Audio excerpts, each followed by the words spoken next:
Hello and welcome to Holistic Circle podcast, Spiritual Conversation. My name is Philipp Kobald. We are reaching out to people who are passionate about spreading light, love, and joy. And I forgot where you're from, but it's Lincoln Stoller. Hi, where are you from?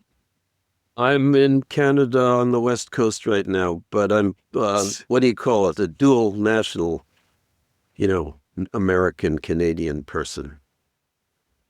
Wonderful. Oh, welcome, Lincoln. Welcome very much. Thank you. So I think I said the name a bit wrong, or did I did it somehow correct? Yeah, somehow correct. Lincoln Stoller. Good Somehow. enough. All right. Now, I always start the podcast with inviting my guests to give a couple of minutes of personal background so people a little bit tune in who you are, what you do, so get a bit in the headspace where this conversation is going. If you be so kind to make a quick self-introduction, it would be rather helpful. Well, I should play myself down because the more I think about it, the weirder I am. I started with parents who were artists. Then I was a mountaineer for a decade in Europe and North America, and then did a PhD in physics, and then got interested in shamanism and psychedelics and traveled all over the Americas, mostly doing ayahuasca. And then what happened? Oh, brain science, neurofeedback, brain training for another 10 years. And then hypnosis. Then after that, past life regression and, well, hypnosis is cool. And then became a psychotherapist, which is the last thing I wanted to do because it's so sort of stodgy. But it's a profession and you can get paid for it. So all the other things were too weird. But those are the things I'm most interested in. High performance, high risk, strange questions, strange people. And my gravestone is going to have so much on the epitaph, it's going to be hard to read. I'm still writing it. And that's what I'm doing now. So like I told you, I just finished this book on dreams, which we may talk about, but it fits in with the whole thing. That's a quick introduction. Listening to you was probably, if you would start again from that portfolio, it almost sounds like the perfect background of becoming a spiritual podcaster. Like the strange questions. This sounds like a perfect fit. Well, that's dangerous. Now I'm nervous. Okay. No, better. I do reject the calls for interviews with boring people because they don't make interesting questions. So we'll go. I'm sure we won't have enough time. Oh, all right.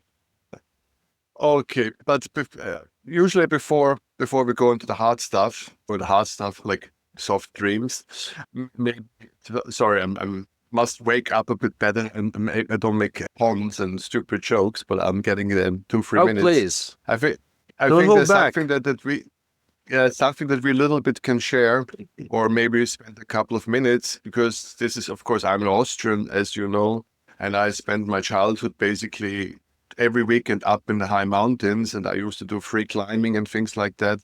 So maybe from one mountaineer to another, maybe we can talk a little bit about how it influences a personality, or the healing of the mountains, or the spirit of the mountains, if you will. If that's maybe a subject we can just bond over a couple of minutes, I'd rather appreciate it to talk to a fellow mountaineer. All right, let's give ourselves 5 minutes. I would like to spend more time working with, I'm calling it high-risk sports, because it can be snowboarding and skiing and mountaineering, and it can be paragliding or sailboarding, and there are a lot of ways to get into the same headspace to some degree. And I think ultimately I'm disappointed with those sports because they focus on competition instead of personal growth. And over time, like 50 years, I've come to appreciate that it was the personal growth that really affected me. Because in the end, I mean, you can't keep up with the standards. The standards get away from you, and you can't climb occasionally and keep up safely at a hard. In fact, I regret a lot of the stuff I did at all, because I was putting my life on the line as if there wasn't anything to live for. And I'm glad I did it, but I think it was kind of stupid. I mean, I did a lot of free soloing, you get 1,000 feet up with no rope on a cliff. It's a total head trip, but, it's not safe. It was not safe. And I just don't quite know what to think about it. But if you're going to do that stuff, I think you really have to answer the question of why. It's not easy to answer. I don't know anyone who really answered the question. I climbed with a lot of famous people. Some, I would say, weren't as bright as others. And, most of them die because in the mountains, your chances of success are, eventually they'll get hit by avalanches in the end. But so I stopped before then. And now I'm a counselor with the American Alpine Club's Climbers Grief Fund to provide therapy to climbers whose partners have died. And that's interesting. It is interesting. And that's why I don't want to specifically focus on mountaineering, because snowboarding and skiing and other things have been, well, maybe snowboarding is even more avalanche prone, since you're always going steep slopes after they've snowed. But anyway, my whole message to those people who either like what I have to say or hate what I have to say is that you shouldn't focus on the technical competition. It should be a personal thing. And if you do it right, and it's hard not to do it right because climbing demands you do it right, that you really grow in ways that are unusual and shouldn't be squandered. You really learn to be dependable, honest, careful, thorough. In ways that I just don't think people learn otherwise. I mean, your life depends on these things. You don't even think about it as like a serious lesson because it's obviously something everybody's got to do. You got to depend on each other. And sometimes you get crappy partners who don't live up to what they should, and they're losers. You don't work with them. But if you succeed in being those things, you're a really unusual person. And you shouldn't just think you're a climber. You're really an unusual, you build unusual character. And I mean, maybe you could say, oh, that's because I'm a climber. If I was a golfer, I'd say the same thing, but I don't think so. So, but mountain running, that's cool. And long distance swimming. I mean, there are other high risk things that demand serious commitment. But you and I, we did climbing. And mountain running. But I want to so much pick up and emphasize the word honesty. It's amazing that you said it, because I always felt it. I always knew it. I never formulated it in my head. So I'm so thankful for the first new thought that you just gave to me. It's absolutely true that you need an enormous amount of honesty when you work with the stone on the mountain, of your own abilities. It's very dangerous. I did a lot of free climbing. It's extremely dangerous if you're not brutally honest with yourself, what you can and cannot do. Your most likely outcome is to die. When you go with a partner, again, you need to have a very unique kind of a language that is maybe not a real world language. You have to be very straight, very clear, very honest, because your life, again, depends on it, to communicate clearly, to communicate honestly. But is it because it's a young man's, young woman's game? Do you think we need to test our limits? Do you think this is all an archetypal thing that we want to see if we can do it? We want to find our limits, or the adrenaline rush, or whatever it is. And again, I'm with you that if you survive, or if you maybe a little bit shift your perspective, it's a huge spiritual boost. Climbing can be an enormous spiritual experience you and the mountain. I mean, that's why the Peruvian and whatever. So there's so many ancient cultures have this up to the mountaintop and to sacred places on very high and excluded. The Chinese have it with those crazy caves in the middle of nowhere, and the Orthodox have it with the monasteries. So there's like so many now. The more I think about it, have these sacred places in these very excluded spots. So there's a lot going on there. I agree. The sacred spaces, the asceticism, the solitary nature, but I disagree, not necessarily with you, but with the idea that it has to be dangerous. I mean, you don't see monks free soloing in their sandals with their robes. They go and they sit and they meditate or whatever they do. But we did crazy shit. And I think it was a little neurotic. I just think if everybody did that, we would have the population of the world would be cut in half. Because, you know, maybe it's a solution. well, yeah, but if that was the problem. But, you know, here's my objection. A lot of honest, strong, committed people are lost because they don't stop in time. They don't see, I see the spiritual nature of this and that it's really transcendent and that it's not about doing a harder, more dangerous route. It's really about becoming more certain in myself and clearer about my purpose in life. That sounds like ridiculous, but I don't know how else to say it. To me, that's what the mountains were. They made you realize what was really important, because I guess I didn't know before. And I don't know how I learned exactly. Well, you know, I became committed to things. I failed in lots of other things like businesses and relationships. And I can't put it all together, and I don't really care to. It's like, that's all the wrappings. And now I'm here, and now I'm pretty well grounded and pretty well certain and not all that optimistic about many things in the world, but okay, that's our role, right? To make the world better. You know, I'm always amazed that the Dalai Lama, who's supposed to be so in touch with the suffering of the world, can smile. If I was him, I'd be pretty miserable looking at all the suffering in the world. And all the suffering among people and all the dishonesty and the betrayal. It's like, oh my God. So I'm just to like cut to the chase.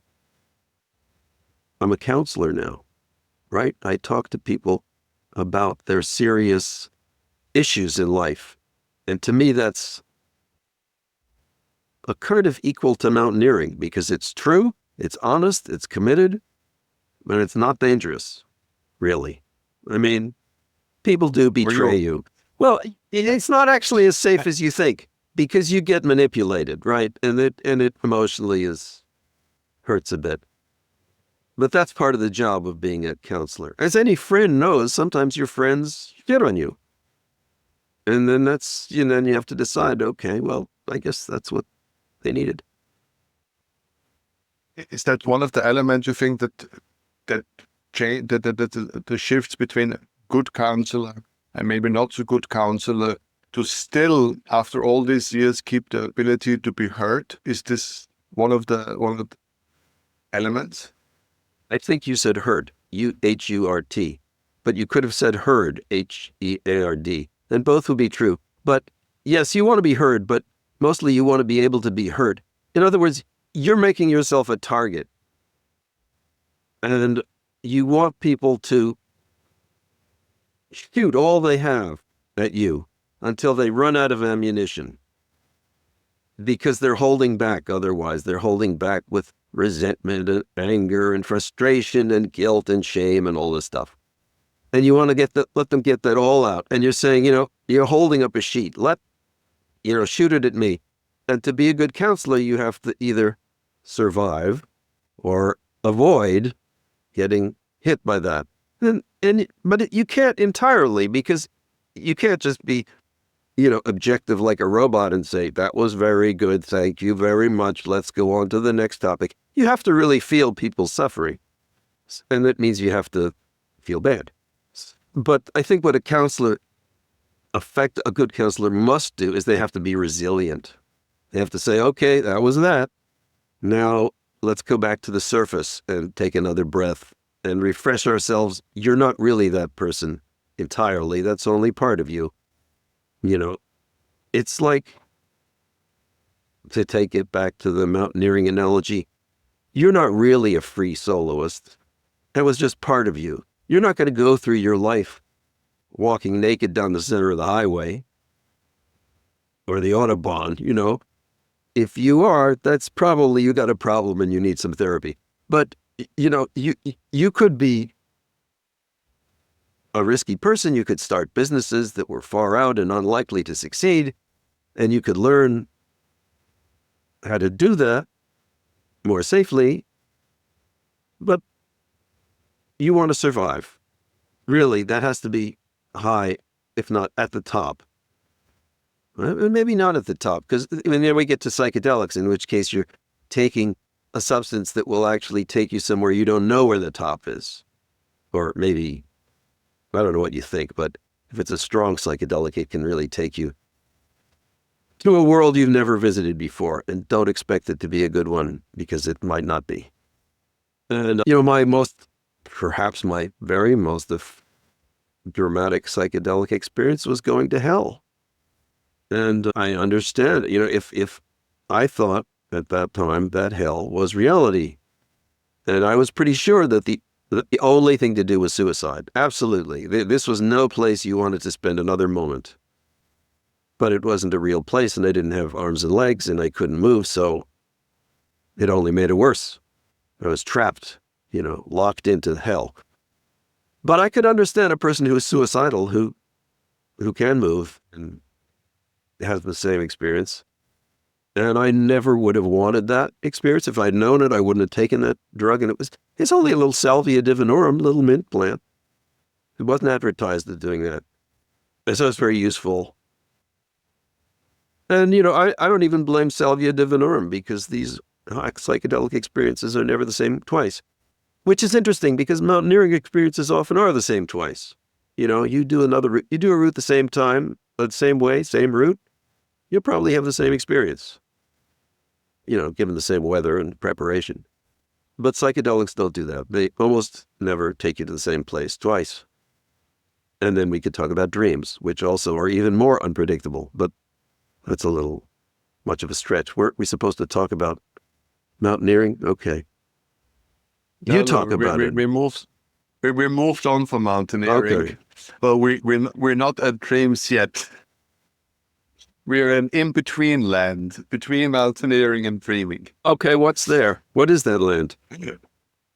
Well, I'll pick a minute of your brain and just throw a couple of words on you. Just if it's good, I want to make good use of the time I have with you and use a bit of your experience, because there are a lot of trends that flowing into my podcast from all different directions.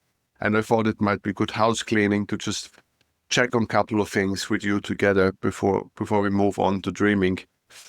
There's one word that is popping up a lot, is neuroscience. It is a very popular new world where people try to rewire the brain and make a personality through mapping out a new character and personality and train them in 90 days from one person to become another person. What do you react when you hear these things? Well, that sounds like nonsense. I have a lot of experience with neuroscience, and I have a lot of experience with screwing around people's heads. And here's a spectrum of what you can do. You can have electroconvulsive therapy, which pretty much completely, as I understand it, scrambles your cognition and leaves you unaware and uncertain of who you are. And maybe that's good if you're in a very bad state. And so I don't do that, or I don't advise that. I have a few clients who are considering it, and I say, don't do that. Don't do it yet, at least. And then, you know, your brain is attached to the rest of your body, in particular your mind. So if you can change your mind, you'll probably change your brain. Certainly the whole mountaineering, not to get back to it, but it was a brain training exercise. If anyone, not many of your listeners will have free solo difficult rock climbing routes. Even if no, they just wouldn't have. I did it only really once. I did a lot of easier routes, but only one difficult route once. Difficult, long, dangerous route. And you have to understand, I don't know what else to compare it to, because you have to get in another state of mind when you do something like that. You can't have any stray thoughts, period. You have to be completely focused, no doubts, no fears, no questions, no memory. It's a very strange state of mind. I'm glad I had an experience of that once. And it's hard to recreate artificially. It's like, imagine if somebody was robbing you in the street at gunpoint. You would meet another state of mind. And it wouldn't be a state of mind you would enjoy or want to go back to, but you might find it very interesting after the fact, if you survive. So there's a brain training going on in a lot of what we do.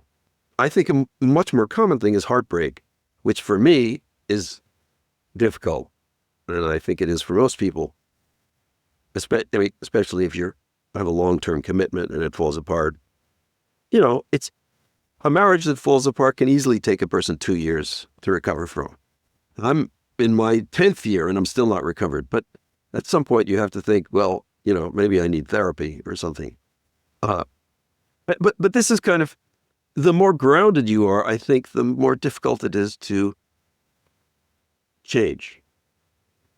I'm not saying that's bad, but, I'm very stubborn.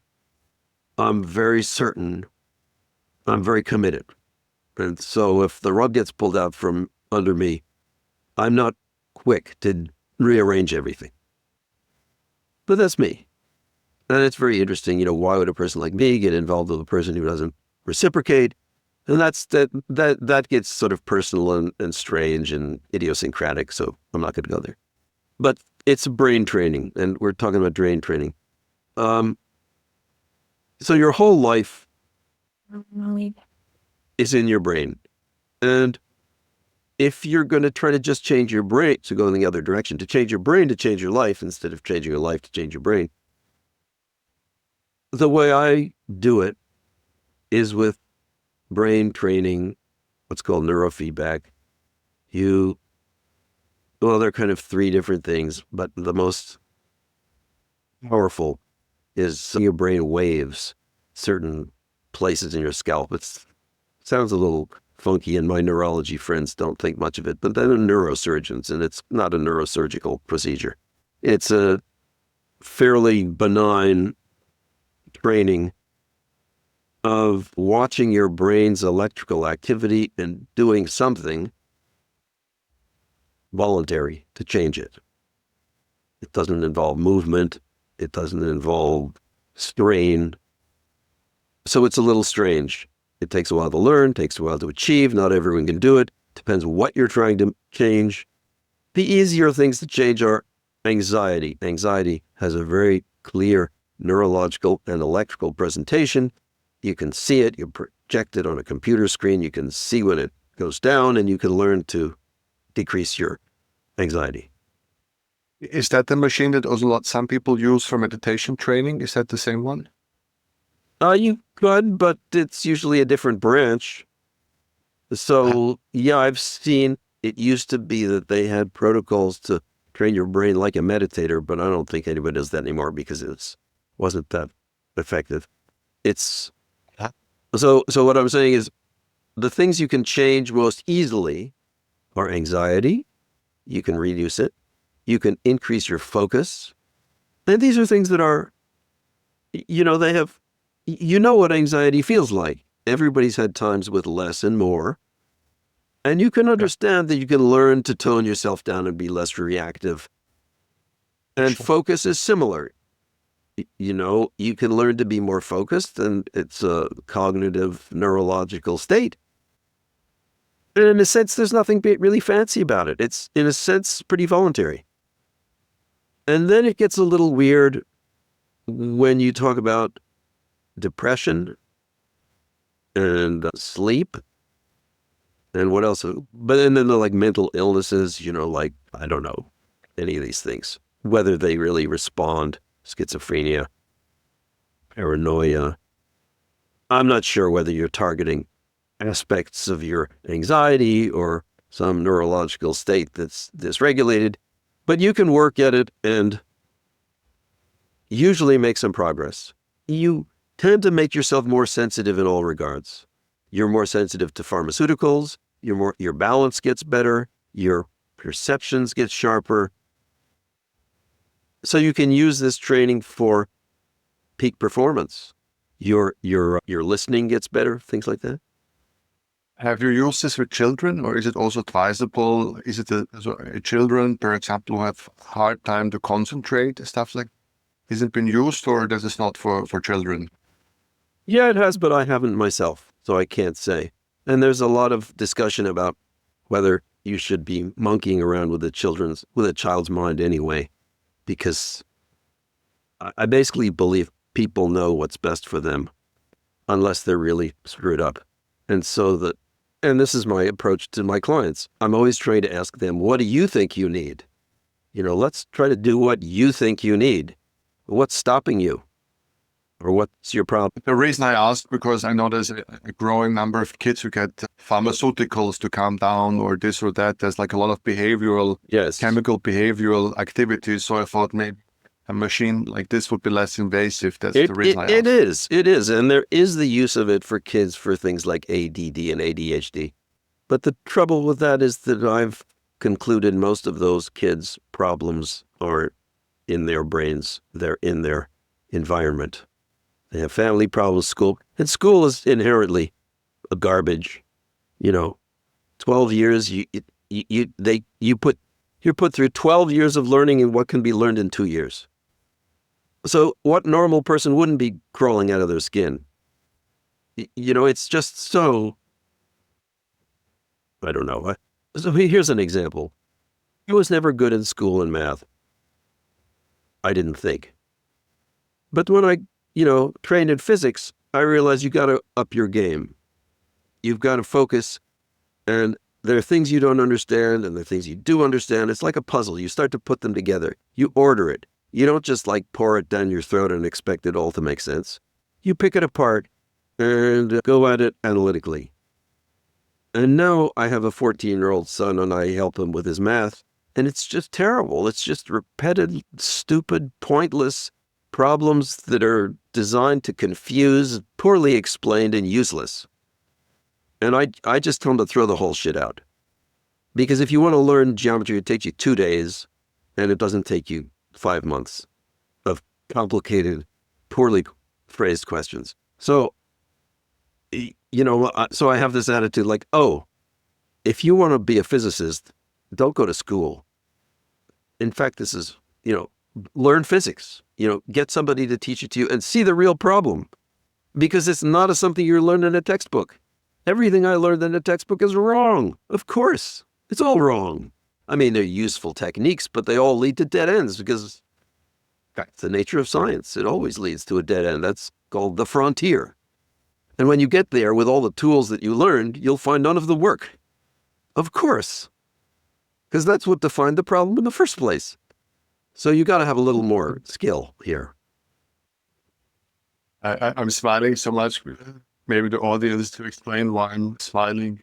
I had spent a whole week last week with scientists, and every time a conversation got interesting, every time I came to a question that was juicy, it always was exactly this answer. We don't know yet. We must make more research. Every time when things finally got spicy, it's like, we must make more studies. We need more funding. That's a good question. Let's make a program. And I was like, why are we here? I was very lucky to get 2 good mentors and a couple of crappy ones, but, honest at least, and many poor teachers. But the 2 good mentors were interestingly people from another generation. They were Albert Einstein's good friend, Eugene Wigner, and a guy of a slightly less, was less old, named Charlie Towns. And they were both inspirational people. So Eugene invented quantum chemistry, or, he was a close friend of Einstein's and Claude Shannon's. And Towns invented the laser.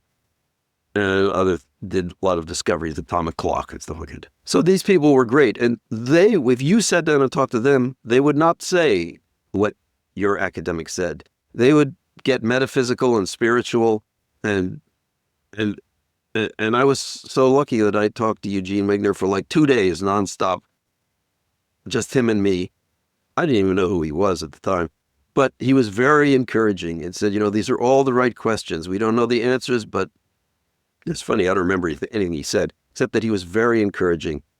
And I kept him sort of in my heart throughout the spirited process of learning physics. Sorry, but that's another element.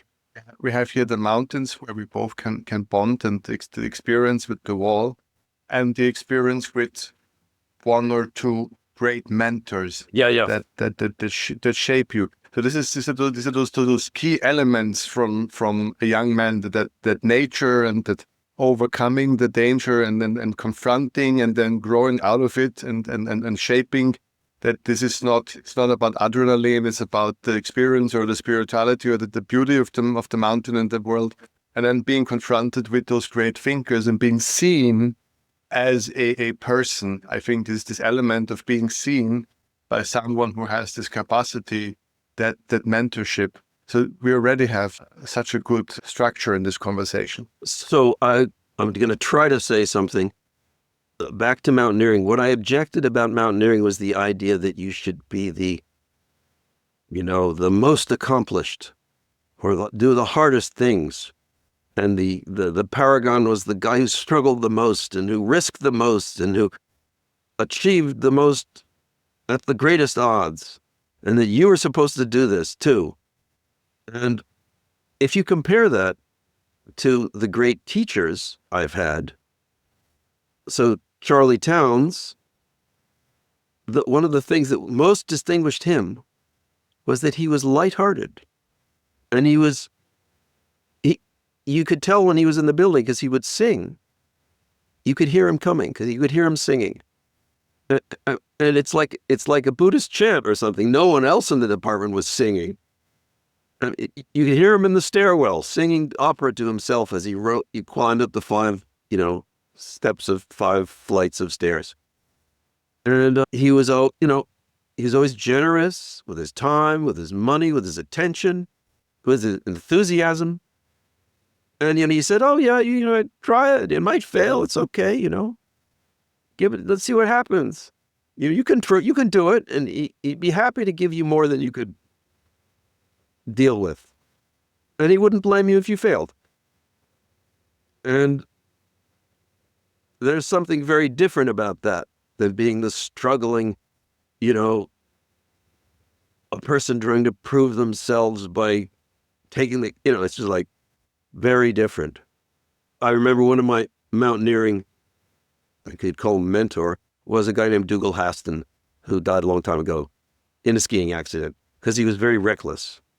I mean, he was I guess he did the first descent of one of the difficult faces of Everest, along with a dozen other things. But he was reckless, and he would ski on avalanche slopes that were closed. Well, that was not a good idea. And he lived in Leysa in Switzerland, so that was the end of him.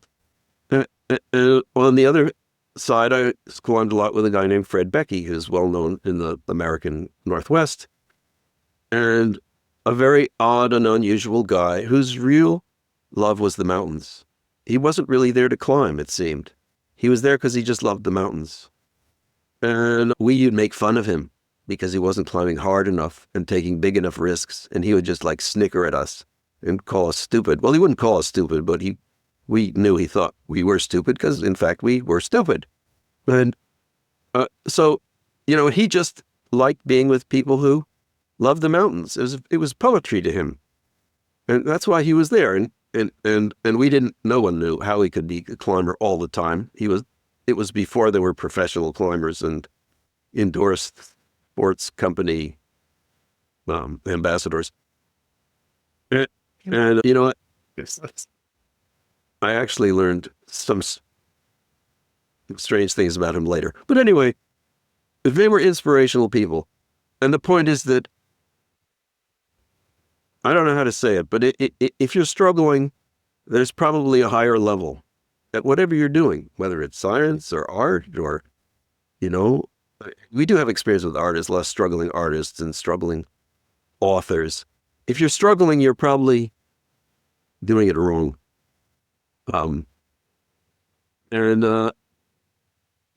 You know, who's the model of the right person? Who do we take as role models? If you're lucky, you'll find some. Like I found these two guys, and I thought Fred Becky was a role model too, though he's perpetually weird. There's a movie about him, but it doesn't really show his full strangeness.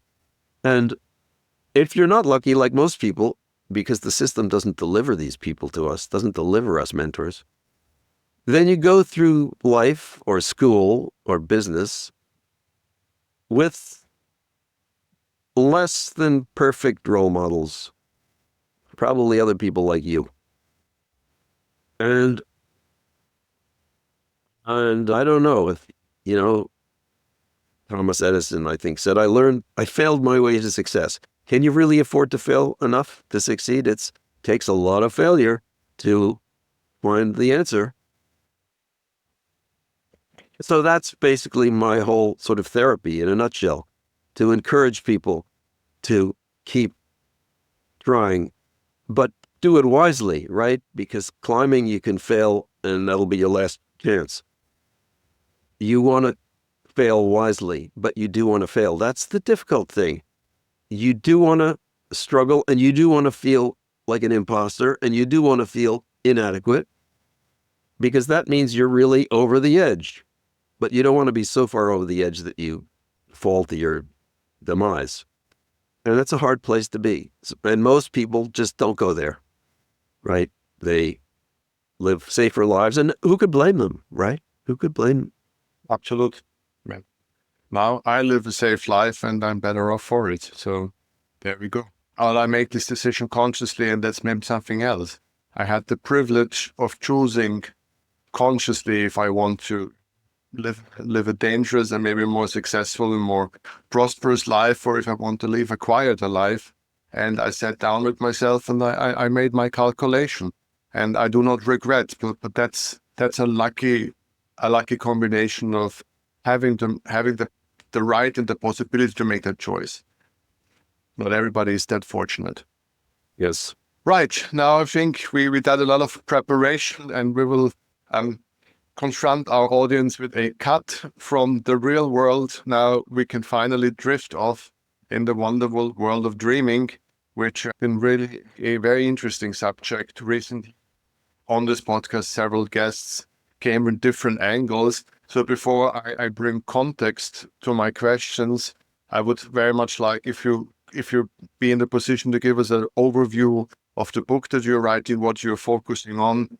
Can you a little bit ease us in before I shape it with some questions of my own? If you look at the history of dreaming, it's not that old. Kind of started with, well, wait a minute. You can go back to Asclepius and the Greeks when dreaming was a major healing modality. And that's 1,000 further, a lot further. 500 BC, okay, well, whatever. But anyway, you can go back there. But if you bring it up to the present, it was kind of lost. What was it, 1,000 BC? And then the last ones were 500 AD, I don't know. But anyway, it wasn't until Freud when it sort of made another splash in Western culture. And Freud's version of dreaming was really kind of perverted. But, you know, it was a big step forward. It was all about repressed sexuality and like that. And He's Austrian. Yeah, Austrian, and he smokes a cigar, and it was Victorian times, so give him a break, right? But it's a very Austrian thing, Freud. It's very authentic, just to tell you. But also a lot of people came after him, right after him, with a lot of good ideas. So there was Carl Jung, and was Jung Swiss? I think so. And Yeah. and who else I'm thinking of? The stranger one. But anyway, there were some good ideas. Adler was good too. So then you've got for the last 40 years a bunch of dream books and a lot of people. So there's been two lines of thought, two modern lines of thought. One is that you interpret dreams. You look at their symbols and you try to figure out what they're saying. And the other line of thought is that you experience them. They're not about symbols. They're about what do you feel. And, it's not so much a language as it's sort of a metaphor for your life experience, and it's related to your real life. And what I wanted to do is add something different with this book. So I think of it this way. I think of dreams as your process of making reality out of the nonsense that you see and think. So it's like a jigsaw puzzle. Your reality is like what you get when you dump a jigsaw puzzle out onto the table. All these pieces, and you're trying to fit them into a picture. And they don't make sense. You don't understand why this happened, why that happened. There's certain continuity in your daily life, which is rather boring and regular. And then there's all this stuff that sort of bubbles up that you don't know what to do with. Anxiety and emotion and fear and greed and lust and hunger. And in order to put things together, it's a mistake to think that there's a message. It's like there's not a message in the tea leaves. There's not a message in the random arrangement of jigsaw puzzle pieces. You have to figure out all the things that don't work. You have to figure out what doesn't make sense. And the metaphor that I use is when you look at a map, and you can probably appreciate this as a mountaineer, a map never tells you where to go. It tells you how to understand the territory. You have to add where to go to the map. The map is not an instruction of where to go. It's a description of the territory. And you understand the territory, not as a path, a singular path from A to B, but as here there are mountains, there are valleys, there are streams, there are roads, and so forth, and cliffs. And then you, on top of that, once you know the territory, and this applies to anything, knowledge, art, travel. Once you know the territory, you can start talking about how to get places. So to me, and this was the point of my book, dreams are about learning the territory, not about understanding the secret of life or the key to your success or how to get the woman of your dreams.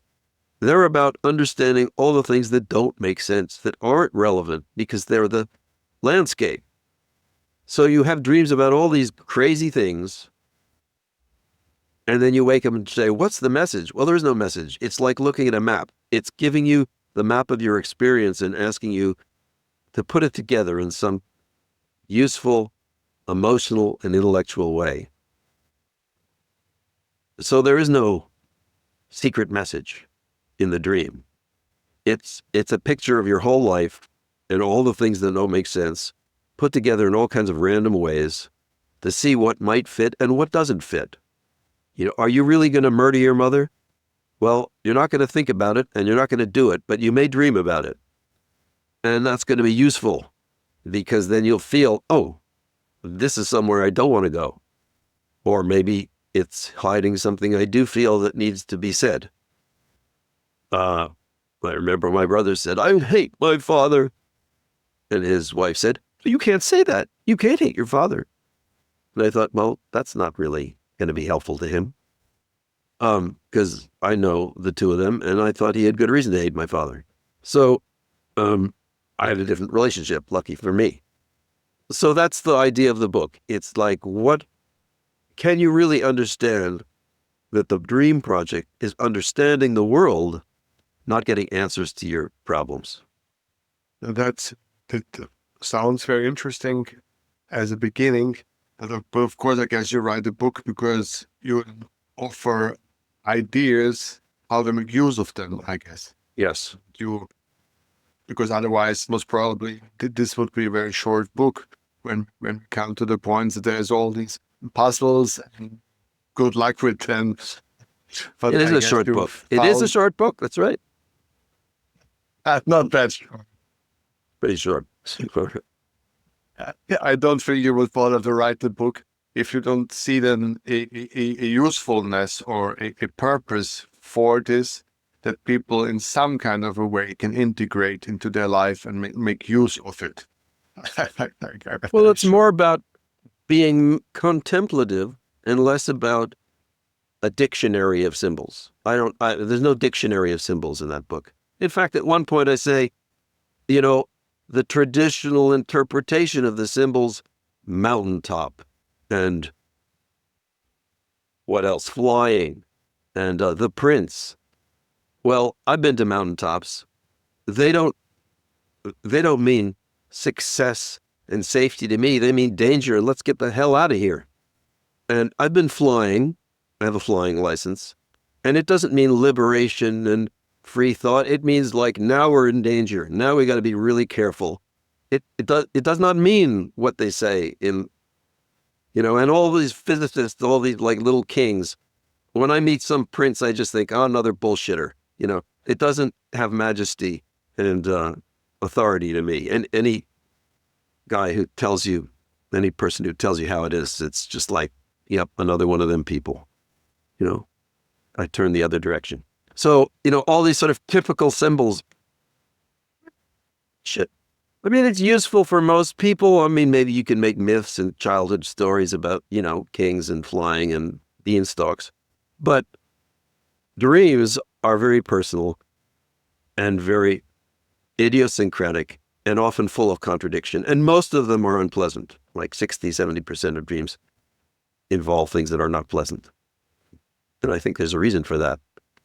It's like that's going to the boundary, and you can do it safely in a dream, but you can't do it safely in real life, or you'll be held accountable for causing other people misery.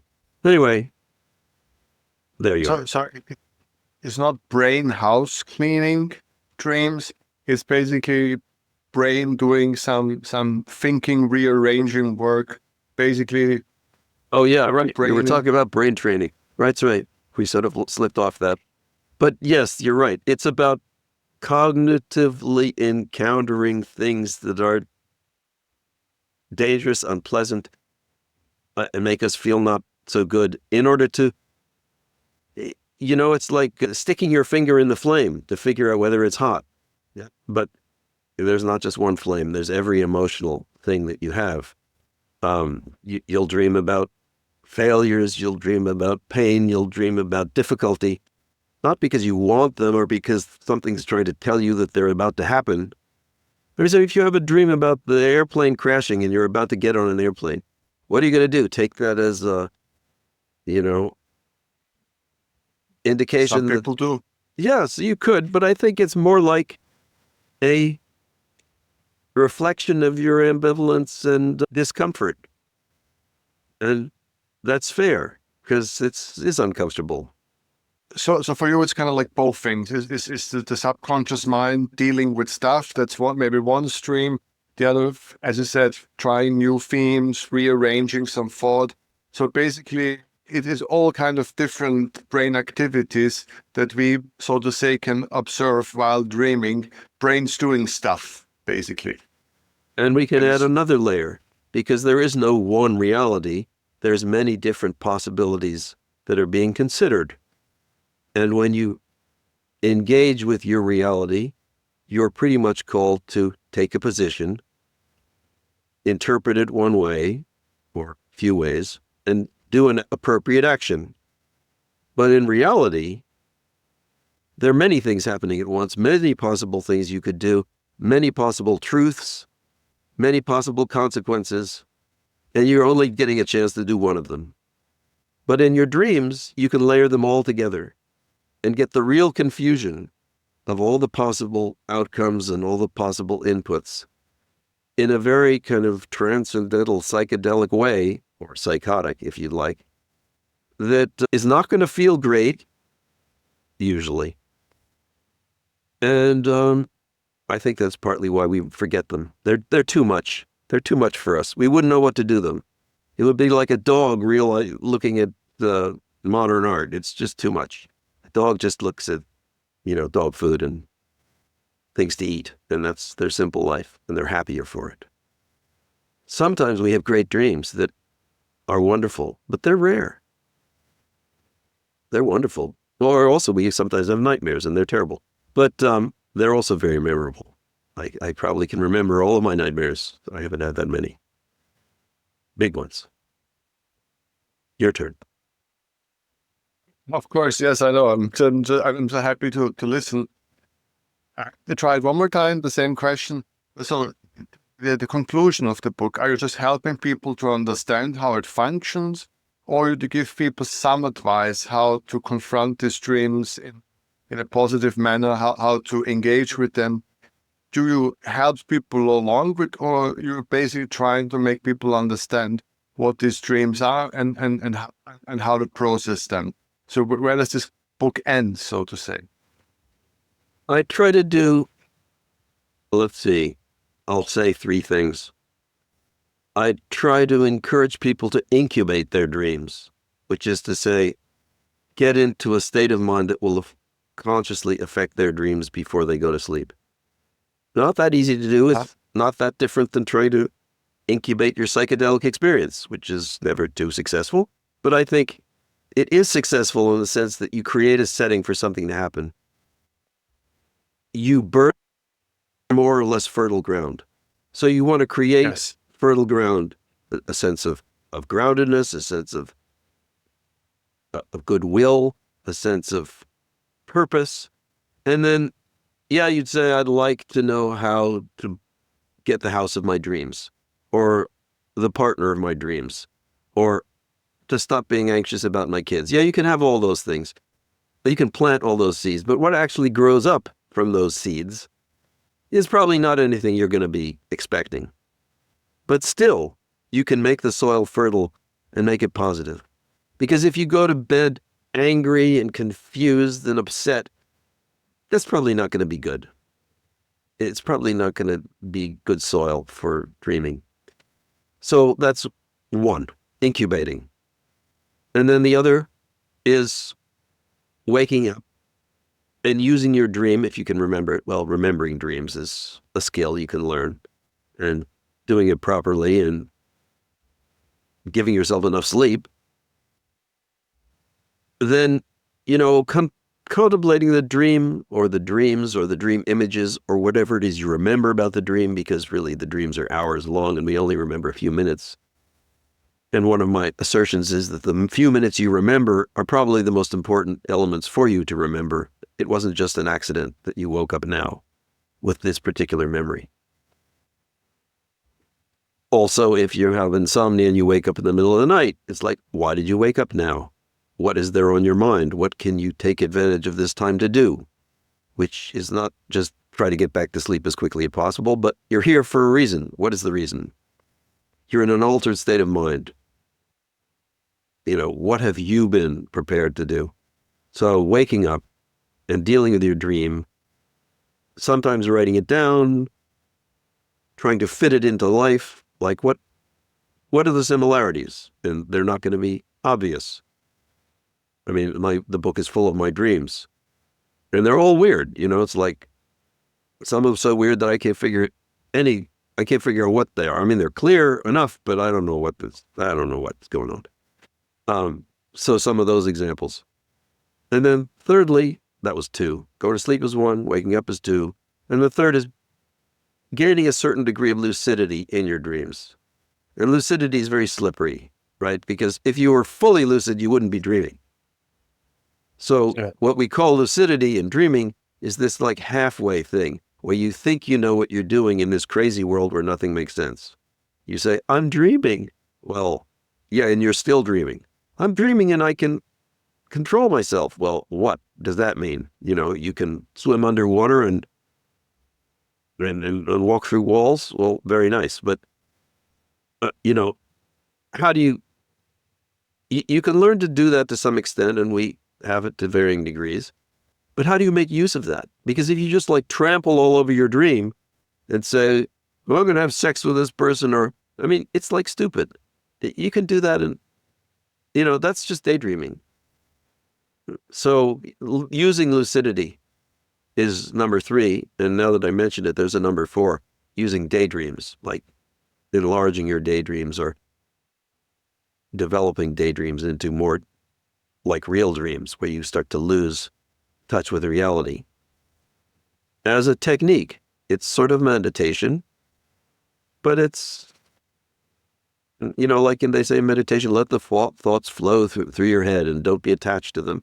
Well, daydreaming, conscious daydreaming, is like let the thoughts flow through your head and then be attached to them. And where do they take you? Like flying a kite and letting it lift you off the ground. So there are 4 things that I try to develop in this book. And it's a short book, so. I'm massively regretting that we didn't start this dream section earlier, because now this would open so many interesting conversations, especially with the whole history of occult or the history of people having visions from God in those dreams, and all of these elements that basically now would open such a fertile ground for putting your... I should send you the book, and then we should do another thing where you actually know what you want to talk about in ways that I have, some material to respond. Then we should do that. That would be lovely, because I had just yesterday a conversation with a Baha'i researcher and academic, and the Baha'i faith is basically so much founded on people being called to the faith through dreams, where people from very different countries who never heard about the Baha'i, for example, just have this very intensive dreams that calls them to the faith, and that is basically very much embedded. You almost have to be called in a dream to the faith to be really real Baha'i. So it is very interesting how different cultures have such a different connection with dreams. So there's so much stuff there, basically. Yeah. I should add, just because, that although I've done a lot of psychedelics, my most memorable altered state experiences are dream experiences. You can understand. Psychedelic experiences tend to be wild and otherworldly, but dream experiences tend to take you right to the heart of the matter. And they can scare the shit out of you. Of course, I had this shit scared out of me in psychedelic experiences too. But anyway, it's very similar. And I would actually say that there's similar preparation and integration and other things in both kinds of work. But that's very different work, because your dream opportunity is every night. You don't have to pay money and go to a ceremony for a dream experience. But you do have to be just as prepared to make it worthwhile. I also have to ask you very quickly, if we can, because time's running out and I have 1 or 2 questions left. So please, there's a strong movement to work with kids and dreaming as one of the ways to prepare them for a more spiritual, open sense, or that they would like to put into the school curriculum, like dreaming, to write down the dreams, to dream better, all the things that you said. So children and dreaming, do you have a personal opinion about that stuff? I haven't worked with kids and dreams much. I certainly wouldn't push it. I might have mentioned it with kids, but I'm very much against casual dream work with people who you don't trust or who don't know you. And I don't trust anybody in school, period. So I wouldn't endorse that kind of, school is invasive enough without them trying to reach into your soul. Who are these people? They're just paid functionaries. I wouldn't. If a teacher came, of course I wouldn't know any different, but if I was wise enough and I was a kid and a teacher came and asked me about a dream, I'd get the hell out of there. It's none of their business, I would say. Wow. If you don't know me, wow, you have no right to interfere with my deepest feelings. So, wow. But you could say art class is about dreams and imagination. That's fine. But just don't talk to me about, whether I was sexually abused or whatever you think you're doing. It's like, so I wouldn't support This school. is a very strong perspective right at the end. Very strong perspective. because there are huge programs now in the UK and other places in the world where they're trying to educate teachers to be some small spiritual guidance for kids as well. And then there are big programs rolled out and this and that and this and that.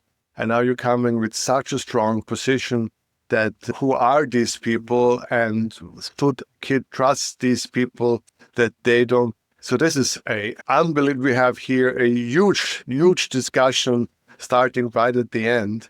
That's from a great value, I think, going forward, because I can see that a lot of educators, a lot of people pushing into this, bringing some spiritual kind of a work in the school system.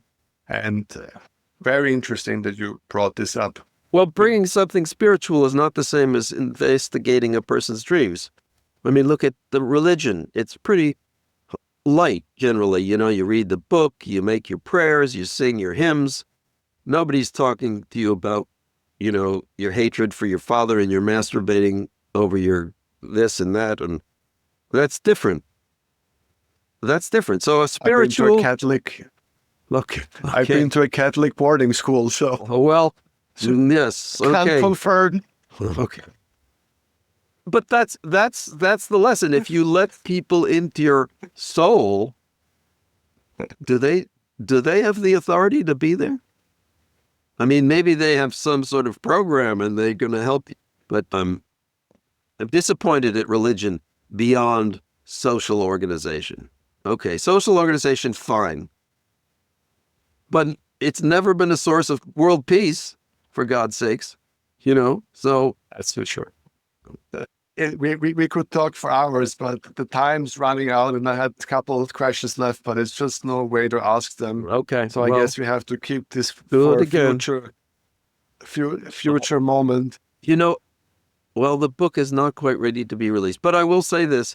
If people go to my website, I have 3 books about sleep-related things. One's about sleep, one's about lucidity, and this third one is about dreams. So if they go to my website and they sign up for my, whatever it is called, blog, they'll get a free copy of the second book on lucidity, the digital copy, right? EPUB version. So they should do that. And when I get this other book out, which I'm going to publish myself because I like doing that, it will be available. You go to my website and read stuff, and I'll talk to you later about that. Absolutely. And everybody can find the links down at the YouTube. Thank you so much. We're desperately running out of time. So sad. I have so much left to ask. And that's always the best way of ending a conversation. Wonderful. Thank you very much for coming. Thank you. Thank you for hosting me. Take care.